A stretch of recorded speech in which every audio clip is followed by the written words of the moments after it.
À propos des 35 heures, justement, et le débat est sur la table, Manuel Valls s'est également exprimé sur le sujet. Est-ce que vous estimez qu'il ne faut pas payer plus cher les heures travaillées au-delà de 35 heures, par exemple, vous? Ah, mais moi, je suis pour, très clairement, la fin des 35 heures. Et là, on insiste. Alors, la question, c'est est-ce que vous êtes pour la fin des heures supplémentaires? Je suis pour que dans chaque entreprise, on puisse définir dans un cadre. Alors, ça peut être 39 heures, par exemple, la nouvelle durée légale du temps de travail. C'est à partir à ce moment-là de la 40e heure. Je suis favorable, bien sûr, pour qu'entre 35 et 39, les gens puissent être payés des heures qu'ils feraient. Mais je pense qu'en tout cas, ce que je souhaite, moi, c'est qu'on ait des accords de branche ou même des référendums dans l'entreprise. C'est, je pense, la façon moderne, demain, de pouvoir, organiser l'économie française. Ça fait partie des propositions économiques que vous avez mises sur la table récemment et qui trouvent écho d'ailleurs avec ce qui se passe aujourd'hui, le blocage dans certains grands magasins parisiens qui n'arrivent pas à passer au travail le dimanche. Par contre, parce qu'il n'y a pas de référendum. Regardez sur les 35 heures, regardez la cacophonie. Regardez, chacun joue sa partition. Entre le Premier ministre, entre Emmanuel Macron, on ne s'y retrouve plus. On n'a pas un orchestre, on n'a pas un chef d'orchestre, on a des solistes. Donc, quand je vous disais tout à l'heure que cette méthode de François Hollande, qui consiste à jouer les uns sur les autres, qui consiste à ne pas trancher, était porteuse finalement d'anxiété, je crois que vous avez souligné qu'avec les 35 heures, on a un vrai problème. Aucune préoccupation d'intérêt général ne légitime plus la construction d'un projet d'aéroport qui date de 1963.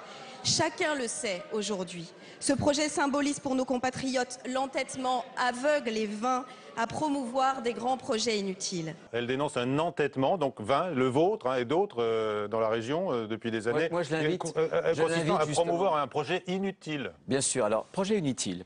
Projet soutenu par 3 présidents de la République, successivement, de droite et de gauche. Projet soutenu par 6 premiers ministres.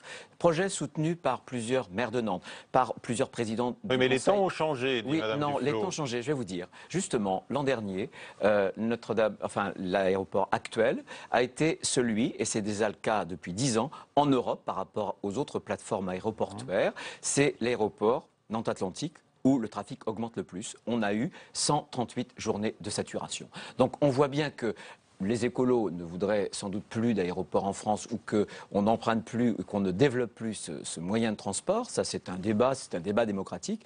Mais j'observe que ce projet a une légitimité économique. C'est fondamental pour l'emploi, pour la croissance dans le Grand Ouest, pour la Bretagne. Jean-Yves Le Drian le soutient, comme moi, pour les Pays de la Loire. Il a une légitimité démocratique. Droite et gauche, on le soutient. Voilà, on parle souvent de consensus. Là, vous avez un consensus, droite-gauche. Et enfin, il y a des décisions de justice. Il y en a désormais 154. Vous m'entendez bien, 154 décisions de justice favorables au transfert de l'aéroport de Nantes-Atlantique. Il n'y a plus de recours à Notre-Dame-des-Landes. encore, on parle de Madame recours pour préserver certaines zones humides. Je souhaiterais que Madame Duflot... Non. Tout est rigoureusement, les textes sont rigoureusement, évidemment, respectés. Et la Commission européenne a eu à connaître et à donner son accord. Simplement, je voudrais que Mme Duflot puisse avoir une oreille attentive aux souffrances des riverains. Voilà, simplement. Je le lui demande. Très sereinement. On n'oublie pas celle des gens qui sont attachés à leur terre non plus et qui vont devoir partir parfois depuis 5 générations, dit-elle encore. Écoutez, il y a plus de 200 personnes qui étaient des habitants historiques, qui ont, si j'ose dire, donné leur accord à l'amiable. Il y a 4 agriculteurs sur une quarantaine qui ont été récalcitrants. Je comprends que ça leur fasse mal et je ne mésestime pas leur souffrance. Simplement, dans une démocratie, il y a un état de droit, il y a des décisions de justice. C'est le moyen de sortir de la violence. C'est le moyen de trancher des différends. Parce que ce que ne dit pas Mme Duflot et beaucoup d'écologistes, c'est qu'ils s'appuient sur la ZAD, évidemment, pour combattre l'aéroport. Et ça, c'est inacceptable parce que la ZAD, comme l'a dit le Premier ministre, je le rejoins totalement, ce sont des ultra-violents et j'ajoute, ce sont des ultra-gauchistes. Mais alors, quand même, il y a des propos quand même qui semblent alarmistes pour l'avenir. Par exemple, sur publicsena.fr, José Bové dit qu'il peut y avoir des troubles beaucoup plus graves encore à l'ordre public. C'est le chantage à la violence. Je sais, le chantage à la violence. C'est un chantage à la violence. C'est un chantage à la violence. Les riverains qui ont fait, il y a quelques semaines, qui ont brisé cette loi du silence, parce qu'il y a une loi du silence, et qu'à chaque fois qu'un certain nombre de citoyens qui respectent, eux, la loi et le droit, veulent sortir justement de cette loi du silence, ils subissent des représailles. Je vous entends défendre ce projet, je vous entends dénoncer les opposants, j'ai l'impression de réentendre Manuel Valls répondant à Cécile Duflot. Hein. Oui, écoutez, j'ai vu 2 fois Manuel Valls sur ce projet, quelques jours après d'ailleurs que j'ai été élu président du conseil régional. Il m'avait tenu en privé les mêmes propos. Quand vous lui dites chapeau? Oui, je lui dis chapeau. Je pense que, alors, je vais vous dire, j'ai aucun doute sur la volonté de Manuel Valls. Aucun doute. J'ai une petite incertitude désormais sur la décision un peu plus haut du président de la République. Vous revenez sur l'indécision du chef de l'État. Oui, parce qu'il y a une cacophonie là encore. Au sommet de l'exécutif. Oui, il y a Ségolène Royal qui fait ses propres déclarations, voilà, de façon très autonome. Il y a le Premier ministre, bien sûr, qui est droit dans ses bottes, et qui devra trancher.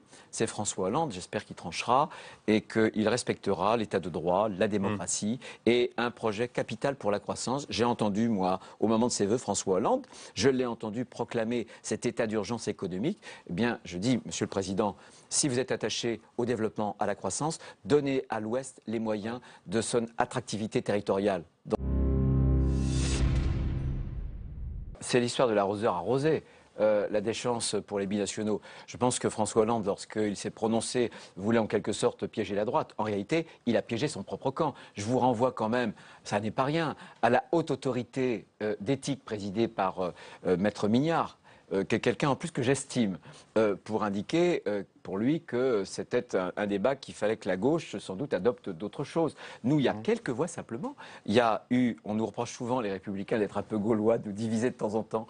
Écoutez, il y a eu autour de Nicolas Sarkozy l'autre jour une réunion et il y a eu une très forte majorité, une quasi-unanimité, moins quelques voix, pour que on accepte tous cette déchéance de nationalité pour les binationaux. Encore une fois, et contrairement à ce que dit Patrick Devedjian, tout simplement parce que les binationaux bénéficient d'un privilège, d'une double allégeance. Voilà, c'est tout, à 2 pays, et donc qu'ils soient privés d'une allégeance et d'une nationalité lorsqu'ils ont commis un acte grave, c'est normal. Par contre, les autres doivent être punis tout autant, y compris, d'ailleurs, ils peuvent aussi être déchus de leurs droits civiques, ça ne me gênerait pas du tout. D'accord, mais on vous sent bien qu'à l'Élysée, au Parti Socialiste, il y a la volonté de trouver un compromis, une solution médiane. Oui, mais simplement, vous êtes prêt quand même à entendre une autre proposition, ou vous restez vraiment, là on vous entend, vous restez très fixé sur la déchéance de nationalité pour les binationaux. Alors, je considère que le président de la République a pris un engagement. Ça n'est pas rien, une réunion en congrès. Il l'a pris devant les parlementaires et en quelque sorte devant la représentation nationale. Par conséquent, moi, on a toujours dit, c'est oui, si c'est ce cadre-là. Si c'est un autre cadre, le Sénat, qui bénéficie d'un droit de veto en matière constitutionnelle, on est sur ce qu'on appelle un bicamérisme parfait, il n'y a pas le dernier mot à l'Assemblée nationale, eh bien, on prendra le pouvoir qui nous est donné par la Constitution pour amender.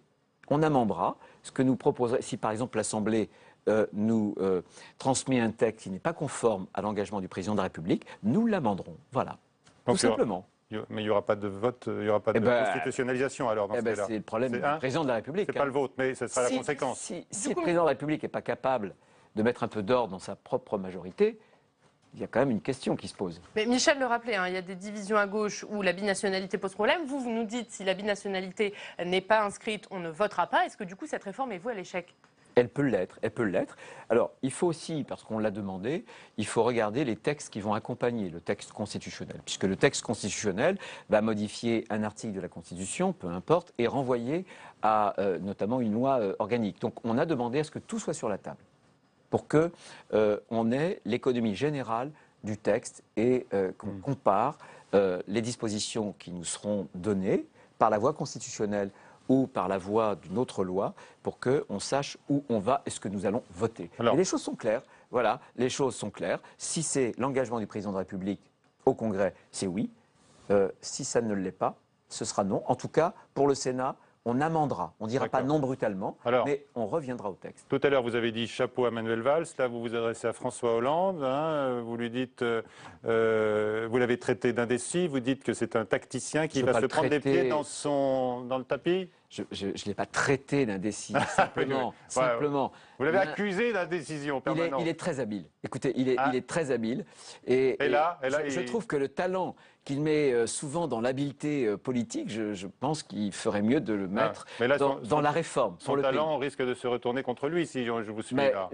Écoutez, attendez, j'attends demain. J'attends demain. Pour l'instant, ce qu'on me dit, c'est que il proclame son attachement à son engagement. Alors, pour l'instant, je fais confiance, moi. D'accord. J'attends de voir. Vous nous dites depuis le début, j'attends demain, Bruno Retailleau. Est-ce que vous trouvez normal, en tant que parlementaire, qu'à la veille de la présentation de ce texte devant la commission Ça, et après une journée de consultation, vous ne sachiez toujours pas ce qu'il y a dans ce Ça, texte? c'est un autre problème. Oui, non, c'est pas très normal. Vous avez complètement raison. Je préfère d'ailleurs que ce soit vous qui le disiez plutôt que moi, parce qu'on va me trouver... Est-ce que ça veut dire que la journée de consultation de vendredi n'a servi à rien? François Hollande qui a rencontré tous les parlementaires vendredi pour parler de ce texte. Je ne sais pas si ça sert à grand-chose. Il faut sans doute consulter. Là encore, réponse demain. Je vous le dirai demain. Tant que... On n'a pas de réponse. C'est terrible. On n'a pas de réponse. Je voudrais évoquer avec vous une polémique qui continue de prendre de l'ampleur depuis ce week-end. C'est Canal+, je ne sais pas si vous avez vu les images, vous en avez peut-être entendu parler, qui a convié donc sur son plateau, en présence de Najat Vallaud-Belkacem, un responsable d'une ONG musulmane qui a refusé devant les caméras de condamner le groupe État islamique et qui a précisé qu'il ne serrait pas la main des femmes. Et à nouveau, la ministre de l'Éducation nationale a été interpellée aujourd'hui à l'Assemblée nationale sur ce sujet et elle a justifié son attitude. On l'écoute. Je condamne évidemment les propos qui ont été tenus par ce président d'association sur ce plateau. Je regrette qu'on lui ait offert une tribune. Une fois encore, l'école est totalement engagée pour transmettre les valeurs que nous sommes en train de défendre, car nous n'avons qu'un ennemi de part et d'autre de cette Assemblée. Je vous invite à ne pas abîmer ce travail par des polémiques dérisoires. On vient d'entendre Najat Vallaud-Belkacem. Est-ce que cette justification n'arrive pas un peu tard? Est-ce qu'elle n'aurait pas dû être plus ferme dimanche? C'est une faute, évidemment. C'est une faute. Elle dit elle-même, elle le reconnaît en quelque sorte, puisqu'elle dit on n'aurait jamais dû donner une tribune. Mais par sa seule présence, elle a solennisé cette tribune. Elle aurait dit partir. C'est un salafiste. Il a refusé de condamner l'État islamique. On a encore vu sur Internet, en tout cas on en a entendu parler, je ne l'ai pas vu, mais vos collègues, vous-même, vous en avez fait état de ces tueries, de cette barbarie. Je pense que Canal n'avait pas à l'inviter, même s'il y a une course à l'audience, mais la course à l'audience ne justifie pas tout. Et malheureusement, Najat Vallaud-Belkacem a manqué, comment dirais-je, de discernement. Elle aurait dû quitter le plateau parce qu'elle ne représente pas que l'école, elle est ministre, elle représente le gouvernement, elle représentait la France. Et c'est une grave défaillance. Vous avez peut-être lu le livre de Nicolas Sarkozy. Je l'ai reçu et je vais commencer à le lire tout à l'heure. Voilà, vous avez peut-être vu en tout cas ses déclarations sur le mariage pour tous, après avoir dit pendant la campagne pour la présidence de l'UMP qu'on pouvait réécrire, voire abroger. Cette fois-ci, il dit que le remède serait pire que le mal. Donc il change de position sur le sujet. Quelle est votre opinion par rapport à ça? Écoutez, mon opinion, moi, elle n'a pas changé. Moi, j'ai combattu cette loi et les événements m'ont renforcé dans ma conviction. Je pense qu'il ne faut surtout pas marginaliser ou vouloir exclure de notre communauté les homosexuels. Je pense que consacrer un amour entre deux êtres, je n'y vois aucun inconvénient. On peut transformer justement ce texte avec une réécriture, donc une abrogation sur la partie union civile. Mais la filiation pose des problèmes, notamment avec la GPA. Vous savez parfaitement qu'en France, la GPA, en réalité, elle est interdite par le Code civil, mais qu'on a une hypocrisie totale, puisque des sociétés américaines viennent très régulièrement avec des livrets qui montrent des centaines de femmes qui sont réduites au rang finalement de bestiaux. Et il faut les choisir, blondes, petites, etc. Et on loue des ventres, voilà, parce qu'il faut donner ce droit à l'enfant. Et c'est ça que je conteste, vous voyez. Je pense que la GPA, la gestation pour autrui, c'est une déshumanisation, c'est une marchandisation. Donc moi je dis oui pour une union civile, pour consacrer un amour entre deux êtres, deux femmes, deux hommes qui peuvent s'aimer. Pas de mariage. Mais en revanche, non, parce que le problème du mariage, c'est que ça emporte en droit français, c'est compliqué à dire et à expliquer, mais ça emporte cette filiation. Et si vous donnez cette filiation, il y a un moment donné où vous butez sur cette idée de la gestation pour autrui. Et moi, la gestation pour autrui, je pense que ça encourage toutes les dérives. Ça encourage toutes les dérives. Je pense que le droit à l'enfant ne doit pas conduire, si vous voulez, à ce genre de dérive. Là, on entend votre position. Qu'est-ce que ça vous inspire du candidat Sarkozy ? Écoutez, moi je suis président de groupe et je m'interdis les petites phrases. Je m'interdis les petites phrases. Ah, mais c'est pas une petite phrase. Je m'interdis les petites phrases sur ma famille politique. Bien sûr, mais c'est un sujet que vous avez porté. C'est un sujet que j'ai porté et moi je pense qu'il faut être droit dans ses convictions. Je l'ai dit tout à l'heure et je reste si vous voulez, opposé.